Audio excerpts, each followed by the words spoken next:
Nuestro Padre y nuestro Dios, te damos gracias una vez más por el privilegio de encontrarnos en este lugar para abrir tu santa palabra y escuchar tu voz.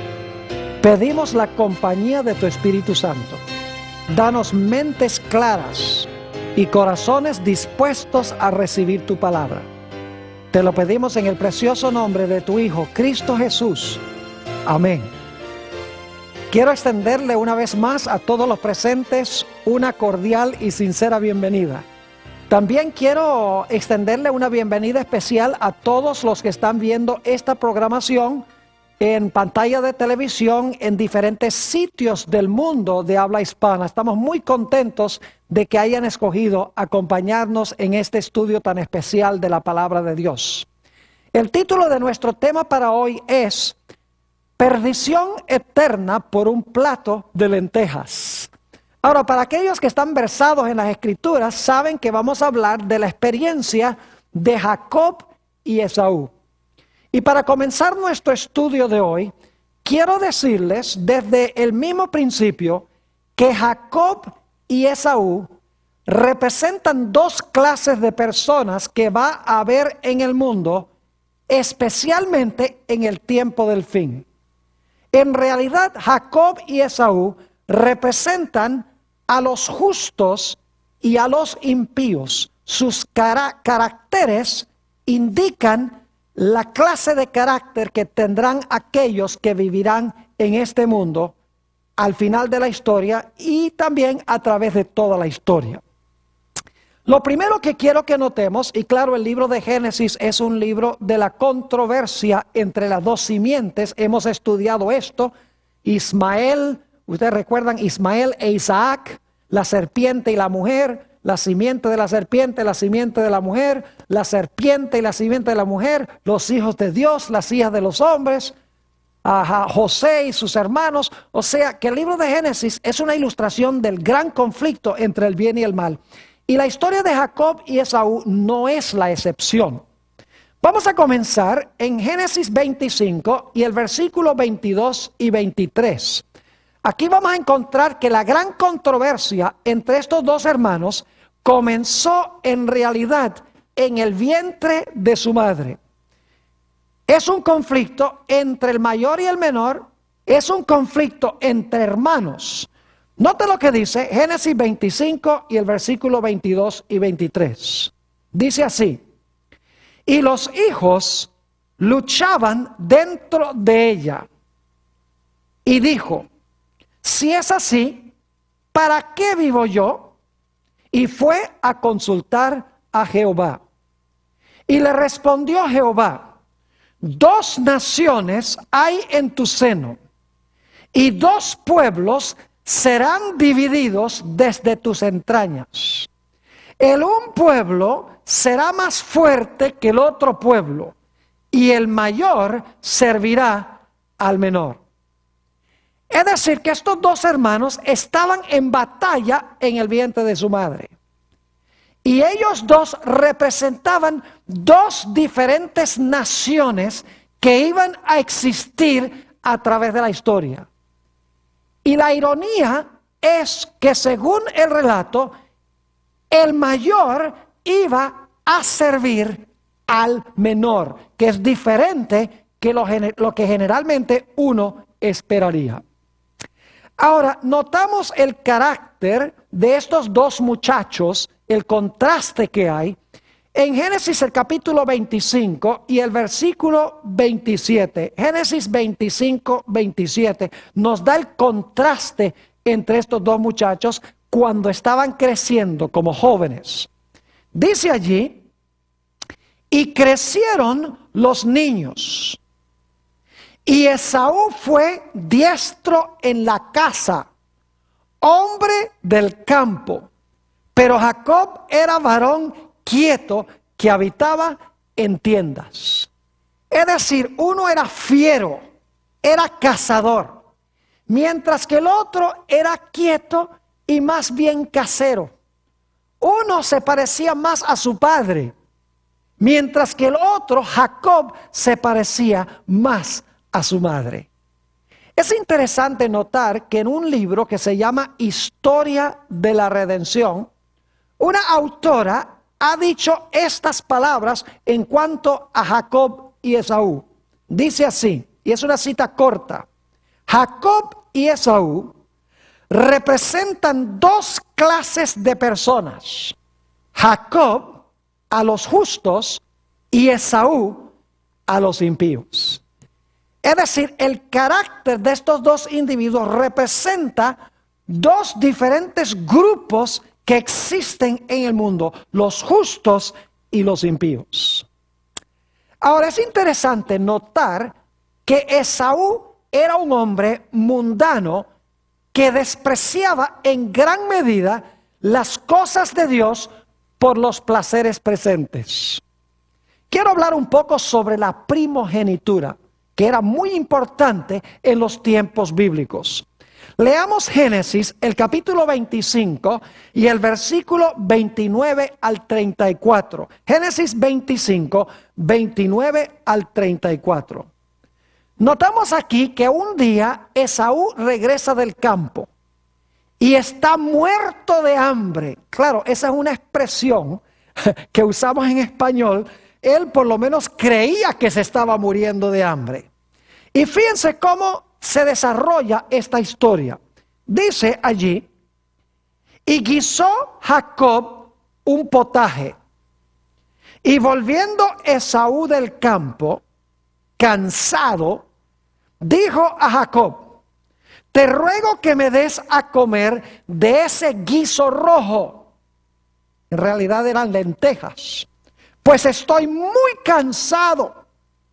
Por tanto fue llamado su nombre Edom. Edom significa bermejo o significa rojo. Y Jacob respondió: véndeme este día tu primogenitura. Entonces dijo Esaú: he aquí, yo me voy a morir. ¿Para qué pues me servirá la primogenitura?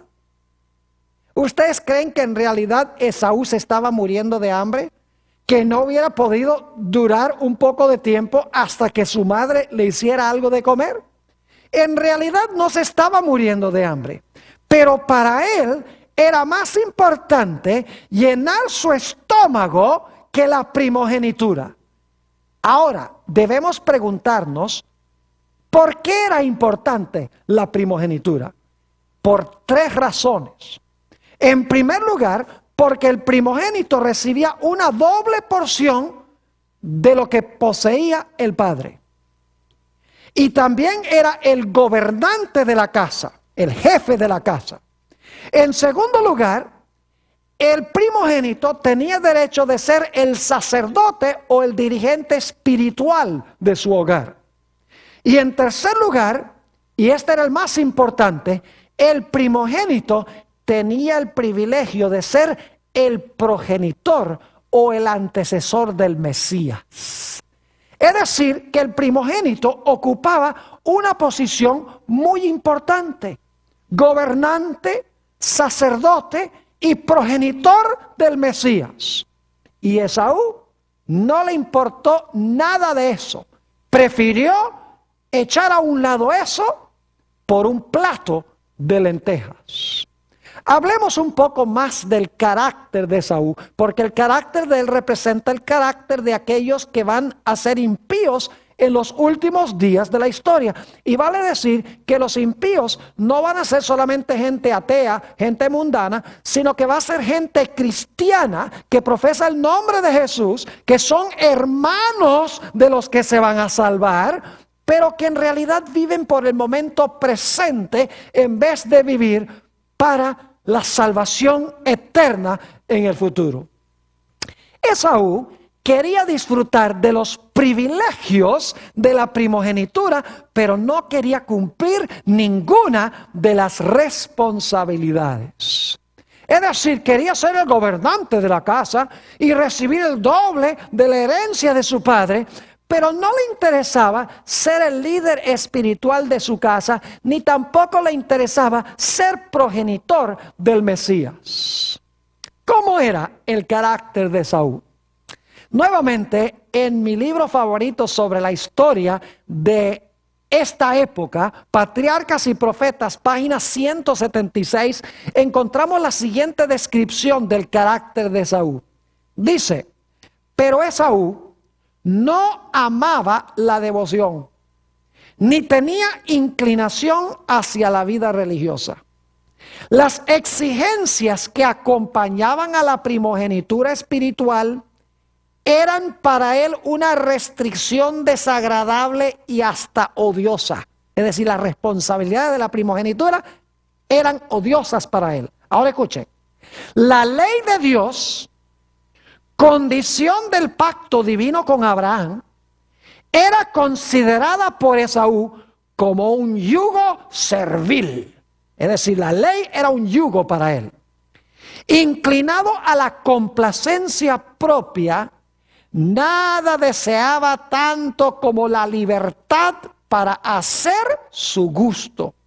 Para él, el poder y la riqueza, los festines y el alboroto consistían la felicidad o constituían la felicidad.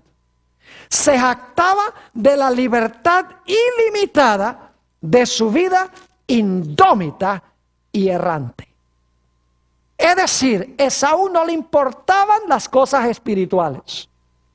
A Esaú no le importaba que de él podría venir últimamente el Mesías prometido. Él vivía para el momento presente, la riqueza y el placer. Es más, Esaú se caracterizaba por ser desobediente a su padre. Fíjense que el padre le había dicho a Jacob que cuando tomara esposa, la tomara de entre el pueblo de Dios. Pero Esaú, cuando él escuchó que su padre le dijo a Jacob, toma mujer de entre el pueblo de Dios, Esaú dijo, yo no tengo que hacerlo. Y él fue en descarada desobediencia en contra de su padre y tomó mujeres de Canaán. Es decir, era un rebelde contra la voluntad de Dios. Note lo que dice Génesis 28 y el versículo 6 al 9. Dice allí, en Génesis, el capítulo 28, 6 al 9, y vio Esaú cómo Isaac había bendecido a Jacob y le había enviado a Padán Aram para tomar para sí mujer de allí. Y que cuando le bendijo le había mandado diciendo, no tomarás mujer de las hijas de Canaán. Y que Jacob había obedecido a su padre y a su madre. Y se había ido a Padán Aram. Vio asimismo Esaú que las hijas de Canaán parecía mal a Isaac su padre. Y se fue Esaú a Ismael y tomó para él por mujer a Malta, hija de Ismael, hijo de Abraham, hermana de Nabaiot, además de sus otras mujeres. Es decir, Esaú dice, a mí no me importa lo que diga mi papá, yo voy a tomar mujeres cananeas si quiero tomarlas. Eso caracterizaba a Esaú, rebelión contra sus padres y rebelión contra la ley de Jehová y viviendo por el momento presente. Ahora, hay un dato muy interesante en cuanto a Esaú. Y es que con él se identifica constantemente el color rojo. No voy a leer los versículos, pero los voy a mencionar, a donde constantemente el color rojo se relaciona con Esaú. En primer lugar, en Génesis 25, dice que Esaú nació rojo, porque era velludo, es decir, tenía pelo rojo en todo su cuerpo. Es interesante notar también que se le llamó su nombre Edom. Además de llamarse Esaú, se llamó Edom. Y Edom significa ¿qué cosa? Significa bermejo o rojo. Es interesante también que, como leímos, Esaú vendió su primogenitura por un potaje de lentejas ¿de qué color? Rojas. Interesante. Además de eso, los mejores lagares que había en ese lugar se encontraban en Edom y en Bosra, lagares a donde se hacía el vino rojo. Además de eso, a través de todo el Antiguo Testamento, Edom que es otro nombre para Esaú, se identifica con el derramamiento de sangre. No tenemos tiempo de leer todos los versículos, pero les voy a mencionar algunos de los rasgos de carácter de los edomitas, descendientes de Esaú. En primer lugar, encontramos que los descendientes eran arrogantes y orgullosos. Pueden encontrar eso en Jeremías 49 y el versículo 6. En segundo lugar, era gente cruel, supremamente cruel. Abdías 3 nos dice eso. Eran además de eso vengativos. Ezequiel, el capítulo 26 y el versículo 12 dice que les encantaba la venganza. Además de eso eran idólatras. Según dice Segunda de Crónicas 25 y el versículo 10 y el versículo 14, hablando de un individuo que era supremamente idólatra. Encontramos también que eran supersticiosos. Jeremías el capítulo 27 y el versículo 3 y el versículo 9 estaban llenos de superstición. Además de eso, Ezequiel el capítulo 27 y el versículo 20 dice que eran tramposos en los negocios. No les gustaba la honestidad en los negocios. Además de eso, dice en 1 Samuel 22, 18 que eran traidores de sus hermanos, es decir, entregaban libremente a sus hermanos a sus enemigos. Así era el carácter de Esaú y de los idumeos. Ahora es interesante notar cómo se desarrolla esta trama. Nos dice que llegó el momento en que Isaac iba a bendecir a Esaú para darle la primogenitura, aunque Esaú legítimamente la había vendido, pero parece que eso no se podía hacer ante la vista de Dios. No era legal el negocio que habían hecho. Entonces Isaac le dijo a Esaú: ve y mata el animal y tráeme la comida para que yo te pueda bendecir. Y Jacob y la mamá están escuchando. Y la mamá dice, Raquel dice: mira, se está poniendo muy cerca esta cosa, aunque Dios dijo que el mayor iba a servir al menor. Llegó el momento, tenemos que hacer algo. Y por lo tanto ustedes conocen la historia.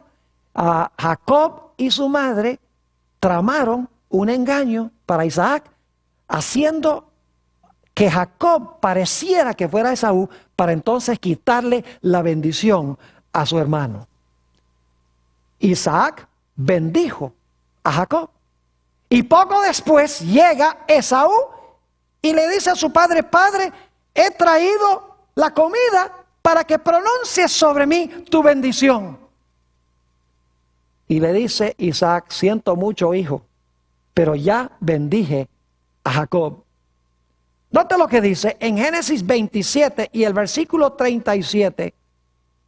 Lo que dijo Isaac a su hijo Esaú. Dice: Isaac respondió y dijo a Esaú: he aquí yo le he puesto por señor tuyo, y le he dado por siervos a todos sus hermanos. De trigo y de vino le he provisto. ¿Qué pues te haré a ti ahora, hijo mío? Es decir, el menor recibió la primogenitura, tal cual lo había dicho Dios. Ahora, debo decirles que esto no fue una decisión arbitraria de Dios. Algunos piensan que cuando ellos nacieron, Dios dijo: arbitrariamente el mayor va a servir al menor. Dios sabía cuando nacieron qué elecciones ellos iban a hacer. No es que Dios está determinando lo que está pasando, sino que Dios sabe las decisiones que ellos van a tomar, que va a determinar lo que va a suceder. Ahora es interesante notar la reacción de Esaú cuando se dio cuenta que su padre le había dado la bendición a su hermano Jacob. Génesis 27 y el versículo 34. Fíjense que se arrepintió Esaú. Dice allí: cuando Esaú oyó las palabras de su padre, clamó con una muy grande y muy amarga exclamación. Y le dijo: bendíceme también a mí, padre mío. Y en Génesis 27 y el versículo 38 encontramos las lágrimas amargas de Esaú. Dice allí en el capítulo 27, 38, y Esaú respondió a su padre: ¿no tienes más que una sola bendición, padre mío? Bendíceme también a mí, padre mío. Y alzó Esaú su voz y lloró. Estaba triste Esaú de que no había recibido la bendición. Yo pregunto, ¿creen ustedes que el arrepentimiento de Esaú fue genuino? Claro que no. Era lo que nosotros llamamos lágrimas de cocodrilo. Él quería la bendición de la primogenitura sin las responsabilidades que iban conectadas con la primogenitura. Su arrepentimiento y su tristeza no fue por su pecado de vender la primogenitura, sino fue porque no había podido recibir la soberanía y las bendiciones y las ventajas que venían con la primogenitura. Es decir, él quería la primogenitura y quería al mismo tiempo vivir para el momento presente como un mundano. Y dicho sea de paso, hay muchos cristianos en los últimos días que van a hacer así. El libro de Hebreos, el capítulo 12 y el versículo 14 al 17, relata esta experiencia. Y en Hebreos hace una aplicación a dos diferentes clases de personas que van a vivir en el mundo. Hebreos 12 y empezando en el versículo 14 habla del error fatal que cometió Esaú y de su falso arrepentimiento. Dice allí: mirad bien, no sea que alguno deje de alcanzar la gracia de Dios, que brotando alguna raíz de amargura os estorbe y por ella muchos sean contaminados. No sea que haya algún, ahora escuchen, algún fornicario o profano como Esaú, que por una sola comida vendió su primogenitura. Porque ya sabéis que aún después, deseando heredar la bendición, fue desechado. Y no hubo oportunidad para el arrepentimiento, aunque la procuró. ¿De qué forma? Con lágrimas. ¿Qué clase de arrepentimiento fue el de Esaú? ¿Se arrepintió de su pecado? No. Se arrepintió de las consecuencias de su pecado.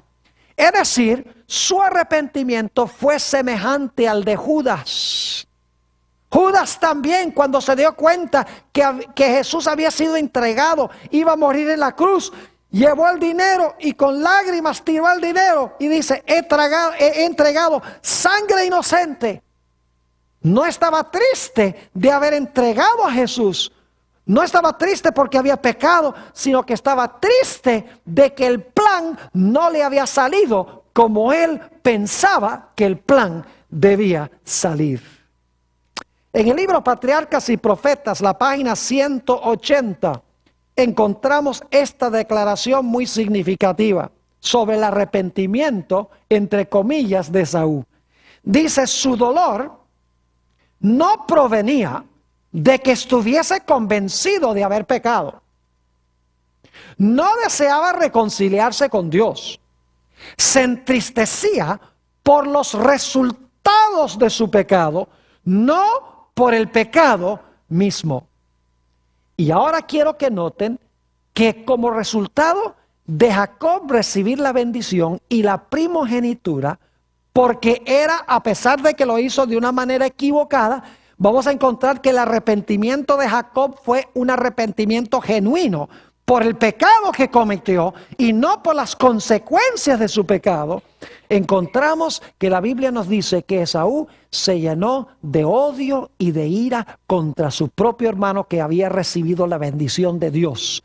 Dice en Génesis 27 y el versículo 41 lo siguiente: y aborreció Esaú a Jacob por la bendición con que su padre le había bendecido. Fíjese que ahora entra odio en su corazón contra el que era fiel a Dios, contra el primogénito. Sigue diciendo, y dijo en su corazón, llegarán los días del luto de mi padre, ¿y yo qué? Y yo mataré a mi hermano Jacob. Yo pregunto, ¿aquí hay odio entre un hermano y otro? Esta es una guerra entre hermanos que comenzó en el vientre de la madre, entre uno que era dócil y que tenía un carácter afable, un carácter puro a pesar del pecado que cometió, y el otro cuyo arrepentimiento era falso, que era mundano, que vivía por el momento presente, profano, fornicario, como dice en Hebreos el capítulo 12. Una guerra entre dos diferentes clases de personas, el mundano queriendo matar al que estaba en armonía con Dios. Como resultado de su pecado, Jacob tuvo que abandonar su hogar feliz y tuvo que irse a otra tierra. Note lo que dice en Génesis 27 y el versículo 43 sobre esto. Su madre le habla y dice lo siguiente: ahora pues, hijo mío, obedece a mi voz, levántate y huye a casa de Labán, mi hermano en Harán, y mora con él algunos días hasta que el enojo de tu hermano se mitigue.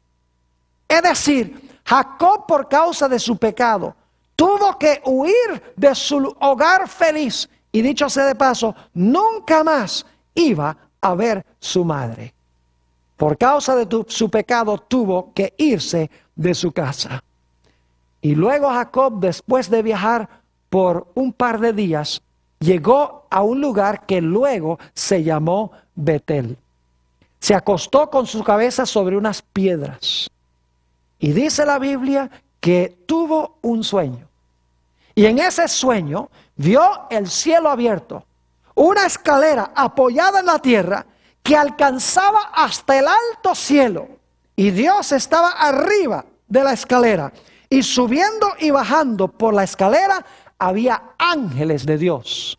De esta manera Dios le estaba diciendo a Jacob: Jacob, aunque tú pecaste, aunque tú hiciste mal en engañar a tu padre y robarle la primogenitura a tu hermano, quiero que sepas que hay esperanza para ti, porque tú te has arrepentido de verdad por lo que tú has hecho. Te doy la seguridad del perdón, porque te has arrepentido de verdad de tu pecado.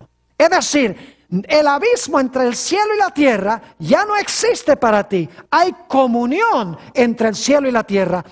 Y dicho sea de paso, esa escalera, según San Juan 1:51, representa al Señor Jesús. Dice ahí en San Juan 1 y el versículo 51 lo siguiente: Jesús hablando con Natanael, y le dijo: de cierto os digo, de aquí en adelante veréis el cielo abierto y a los ángeles de Dios que suben y descienden sobre el Hijo del Hombre.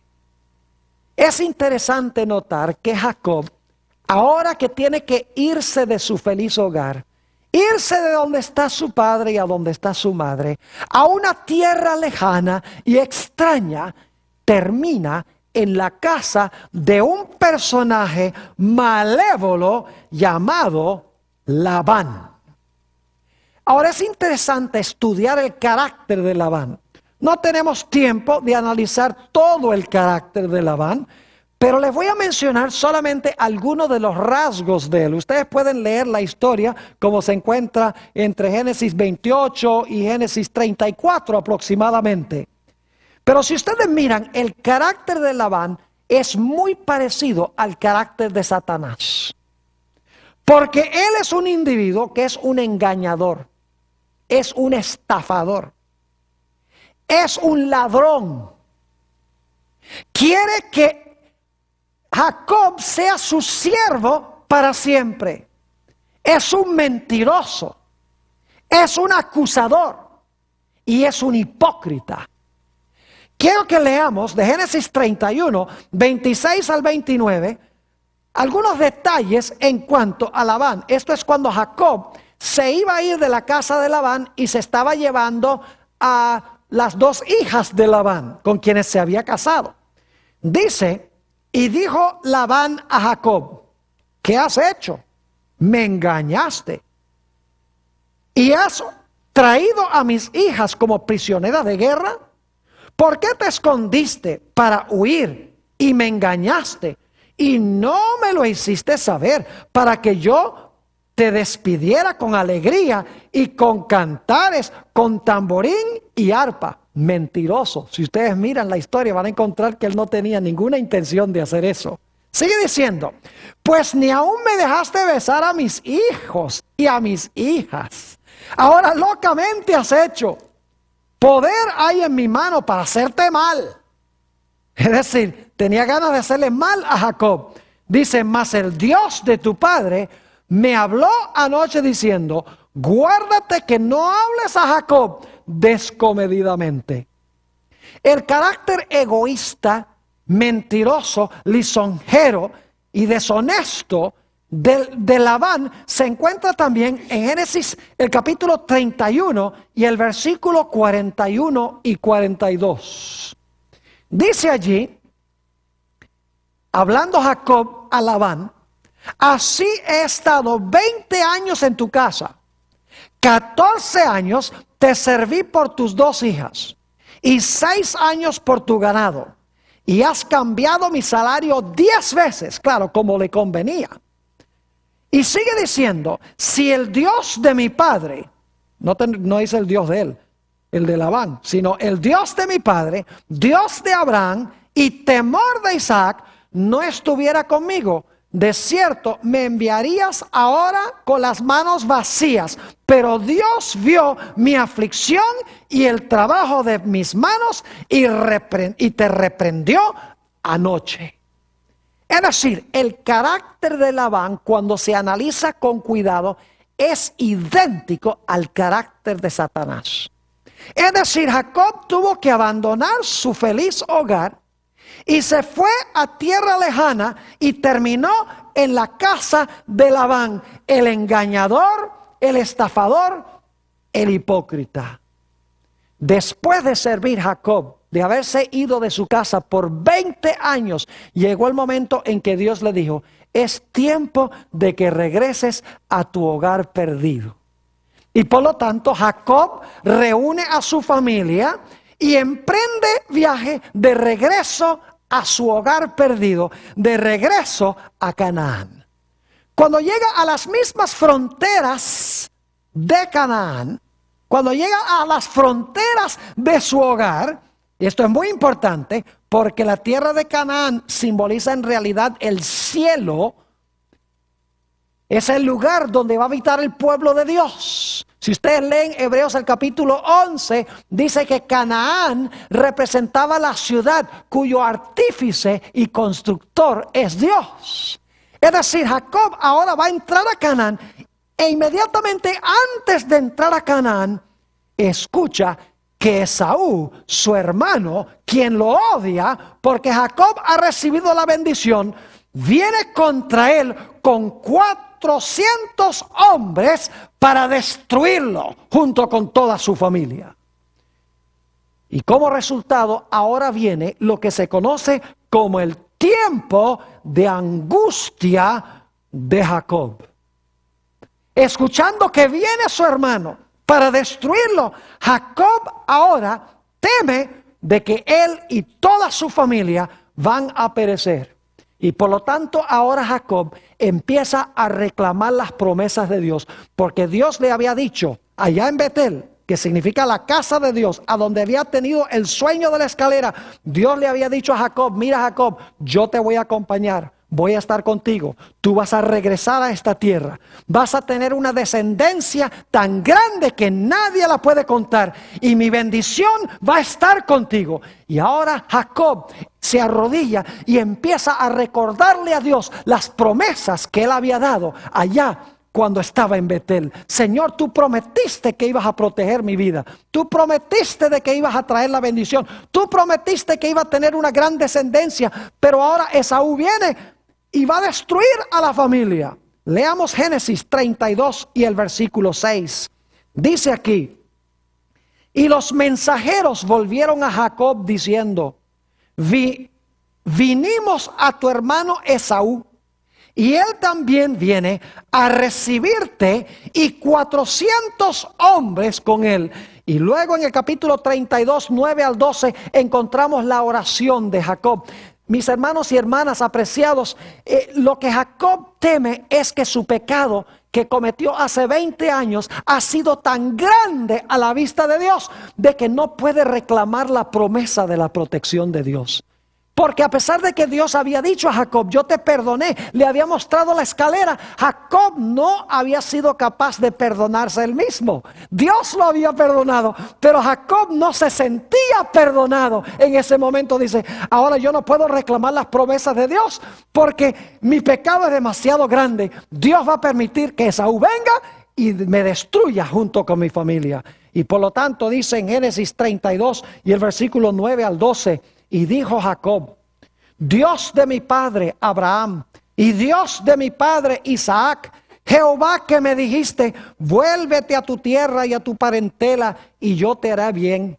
Menor soy yo que todas las misericordias y que toda la verdad que has usado para con tu siervo. Pues con mi cayado pasé este Jordán, y ahora estoy sobre 2 campamentos. Líbrame ahora de la mano de mi hermano, de la mano de Esaú, porque le temo. No venga acaso y me hiera la madre con los hijos. Y tú has dicho, fíjese que está reclamando la promesa de Dios, tú has dicho: yo te haré bien, y tu descendencia será como la arena del mar, que no se puede contar por multitud. Y mientras Jacob está derramando su corazón en oración a Dios, reclamando las promesas de Dios y sintiendo el peso de su pecado, de repente viene un personaje y se aferra a él.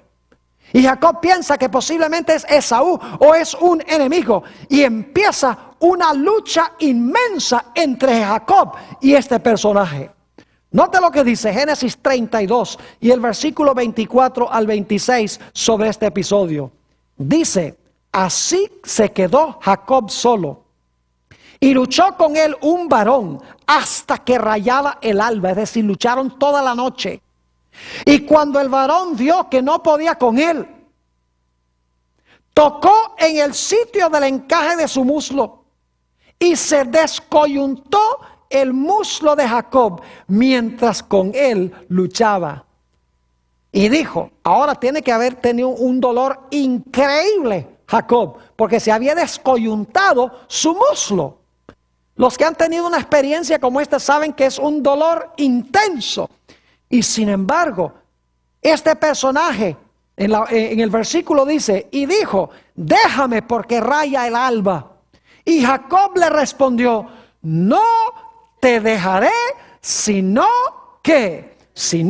me bendices. Ya Jacob sabía que no estaba luchando con un enemigo común y corriente. Estaba luchando en oración y estaba luchando en su vida con Dios mismo, con el personaje que se conoce como el ángel del pacto o el ángel de Jehová. Lo interesante es que ahora el que está luchando con Jacob le va a cambiar su nombre. Saben que en la Biblia el nombre representa el carácter. No se da un nombre solamente para distinguir a una persona de otra, sino que se ponía un nombre porque los padres querían que esa persona tuviera ese carácter, o porque Dios les reveló cómo iba a ser el carácter de esa persona. Así que un cambio de nombre sería un cambio de carácter. El nombre Jacob significa suplantador, alguien que suplanta a otro por el engaño. Pero él había vencido eso. Él se había arrepentido sincera y genuinamente, no como Esaú, la consecuencia por el pecado, sino que se había arrepentido del pecado. Y Dios le había perdonado y había vencido en 20 años en la casa de Labán. A pesar de las aflicciones y los problemas, las dificultades, las vicisitudes, a pesar del calor del sol, Jacob había aprendido a mantenerse fiel a Dios y a confiar en el Señor. Y ahora su carácter había cambiado, se había fortalecido y reflejaba el carácter de Dios. En Génesis 32, 27 y 28 encontramos estas palabras en cuanto a esta experiencia. Y el varón le dijo, ¿cuál es tu nombre? Y él respondió, Jacob, es decir, suplantador. Y el varón le dijo, no se dirá más tu nombre Jacob, sino Israel. El nombre Israel significa príncipe de Dios. Y luego explica por qué.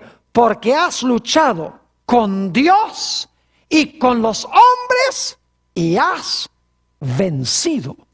Es decir, su lucha era ¿con quién? Con Dios. Jacob dijo, no te soltaré hasta que tú me bendigas.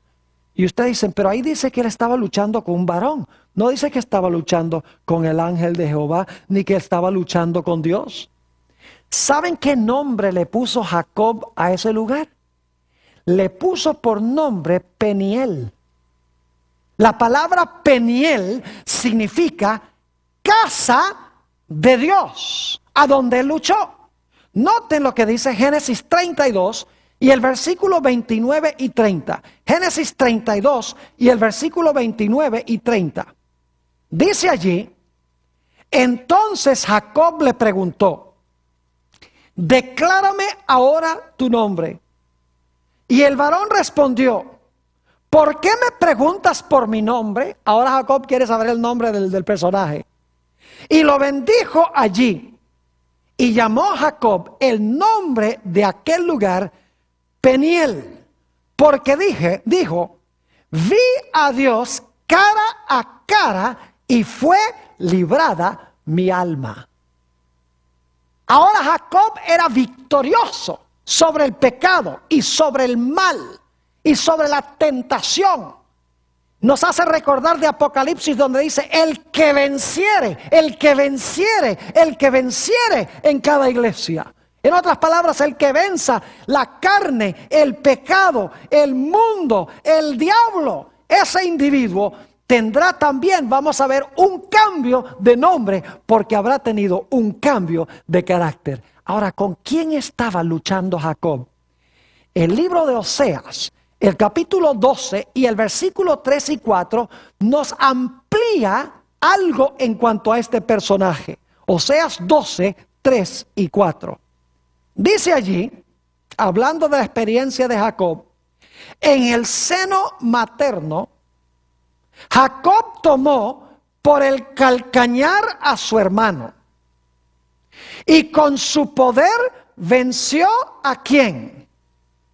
Al ángel. Venció al ángel y ¿qué? Y prevaleció.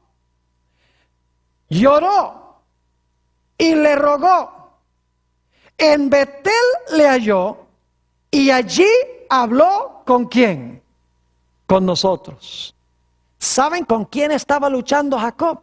Con el ángel de Jehová, que en el Antiguo Testamento se identifica con Cristo, se identifica con Jehová, con Dios mismo. Es decir, Jacob había estado luchando con el Señor Jesucristo y su alma fue librada. Y lo interesante es que ustedes continúan leyendo esta historia y van a descubrir que ya Esaú, cuando llegó a donde estaba Jacob, llegó en paz y no lo destruyó. Dios volcó las tablas y en vez de Esaú destruir a Jacob, Dios cumplió sus promesas con Jacob.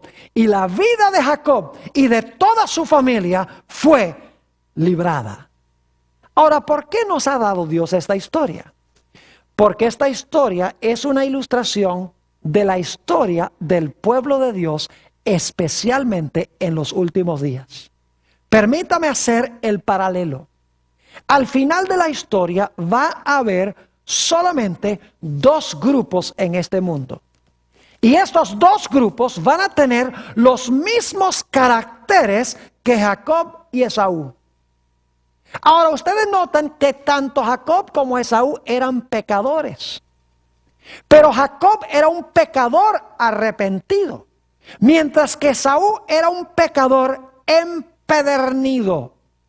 Es decir, al final de la historia va a haber dos diferentes clases de personas, dos diferentes clases de arrepentimiento. Y como había guerra entre Jacob y Esaú, va a haber guerra entre hermano y hermano también en los últimos días. Pero Dios ha hecho promesas a su pueblo. Dios ha prometido a su pueblo que si son fieles, si se arrepienten de verdad del pecado, Dios los va a poner como reyes y sacerdotes. Esos eran los dos derechos que tenían los primogénitos en Israel. Y no solo eso, sino que tendrán el privilegio de habitar en la presencia del Mesías. Otro gran privilegio que tenía el primogénito. Los impíos, al final de la historia, van a tener el mismo carácter que tuvo Esaú. Van a profesar religión. Van a querer los beneficios de la primogenitura celestial. Pero van a ser mundanos en su conducta y en su vida. Van a vivir para el momento presente. Van a considerar que la ley de Dios nos quita la libertad, que es un yugo de servidumbre. Van a querer reclamar las promesas de bendición de Dios sin cumplir las condiciones para poder reclamar esas promesas. Dos diferentes clases de cristianos al final de la historia. Al igual que con Jacob, por causa de nuestro pecado, hemos tenido que abandonar nuestro hogar. El hogar inicial que tenía el hombre, el huerto del Edén. Y tuvimos que ir a una tierra lejana, una tierra donde impera el pecado y a donde gobierna el Labán espiritual, que ya no es Labán en persona, sino es ¿quién? Es Satanás, un engañador. Un individuo que quiere conservarnos como siervos para siempre. Un individuo hipócrita. Un individuo lisonjero y mentiroso que hace nuestra vida tanto más difícil. Pero en la casa de Labán aprendemos grandes lecciones. Aprendemos a ser persistentes. Aprendemos a ser fieles a Dios. Aprendemos a servir a Dios de una forma sabia y consistente. ¿Saben ustedes que muy cerca del final de la historia, Dios nos va a llamar a regresar otra vez a nuestro hogar perdido? Nos va a llamar nuevamente a regresar a Canaán, a donde era la habitación del pueblo de Dios originalmente, antes de que nosotros pecásemos.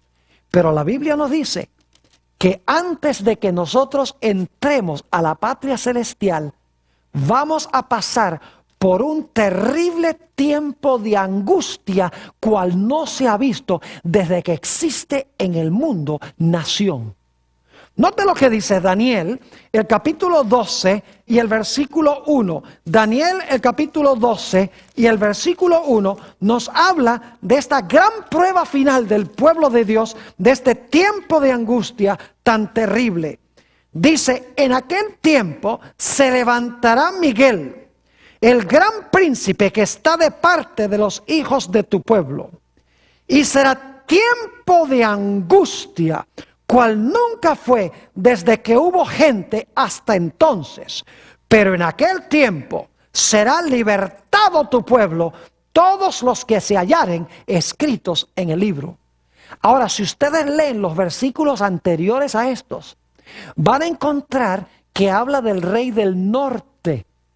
El rey del norte representa Babilonia del libro de Apocalipsis. Representa la ramera, la iglesia apóstata de los últimos días, que está llena de la sangre y de los mártires de Jesús. Que se va a levantar, dice, con gran ira para salir y destruir a muchos.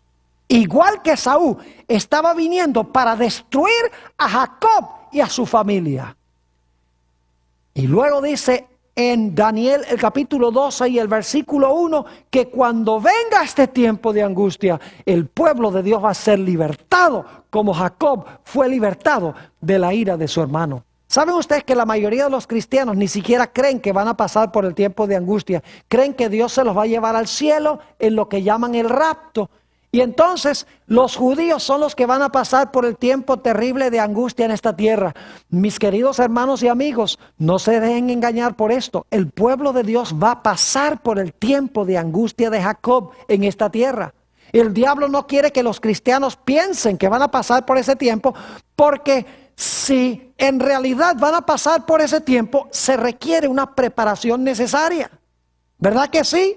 Como Jacob, sus vicisitudes, sus problemas, viviendo en la casa de Labán, fortalecieron su carácter y lo hicieron más fiel a Dios y lo prepararon para ese momento del tiempo de angustia. El pueblo de Dios va a pasar por el tiempo de angustia y necesita ahora, en estos tiempos relativamente no tan difíciles como van a ser, desarrollar un carácter fuerte a prueba de fuego que pueda mantenerse firme en medio de la tribulación. Escuchen bien, durante el tiempo de angustia, el pueblo de Dios va a pensar que sus pecados son tan grandes que Dios no puede cumplir sus promesas con ellos.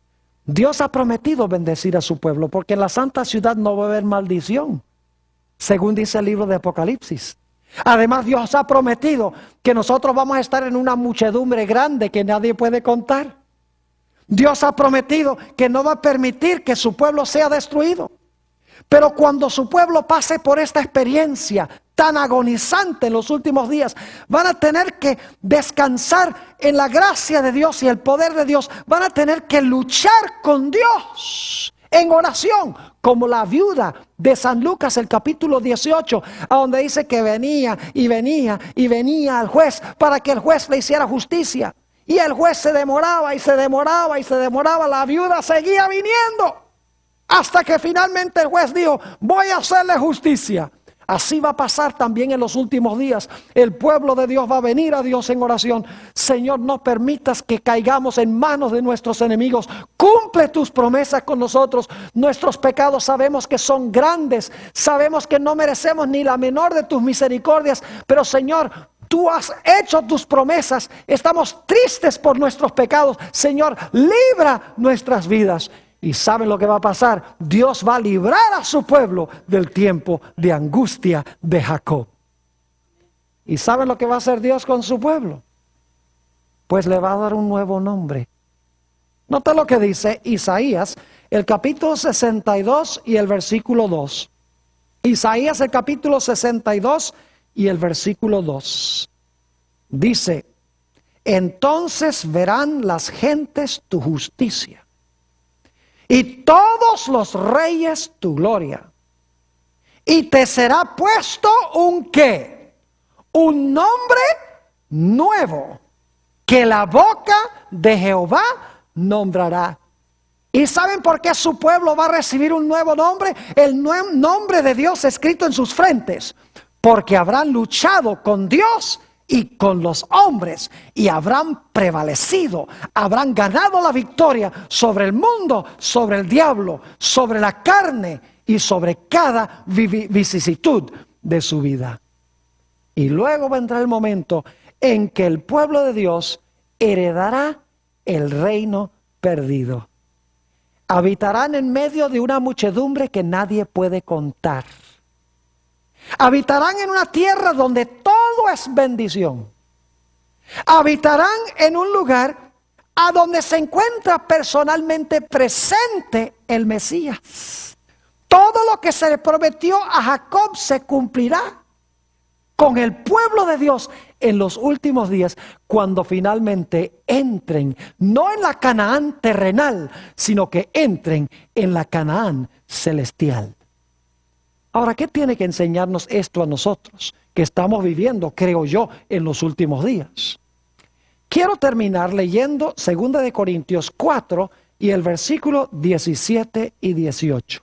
Aquí el apóstol Pablo dice algo muy importante para nosotros. 2 Corintios 4, 17 y 18. Mucha gente se preocupa por comprar muchas casas, por tener dinero, por tener carros, por tener placeres, etc. Pero saben que nada de eso vale nada, porque pronto todo eso se va a quemar. Mucha gente, muchos cristianos, la mayoría de los cristianos viven por este momento presente. Ignoran el futuro glorioso, como pasó con Esaú. Fíjense lo que dice el apóstol San Pablo. Porque esta leve tribulación momentánea, es decir, la tribulación que tenemos ahora momentánea, produce en nosotros un cada vez más excelente y eterno peso de gloria. Luego dice, no mirando nosotros las cosas que se ven, sino las que no se ven. Porque las cosas que se ven son temporales, pero las cosas que no se ven son eternas. Yo pregunto, ¿qué es más real? ¿Lo que se ve o lo que no se ve? Generalmente decimos, ver es creer. Lo que puedo palpar es real. Pero lo que dice el apóstol Pablo es que lo más real es el mundo que ahora no vemos. Mientras que el mundo que vemos y tocamos no es real, porque el mundo se desvanece. Oh, mis hermanos y hermanas, apreciados amigos que miran por la pantalla de la televisión, ojalá que Dios nos ayude a escoger la primogenitura y así habitar con el Señor para siempre.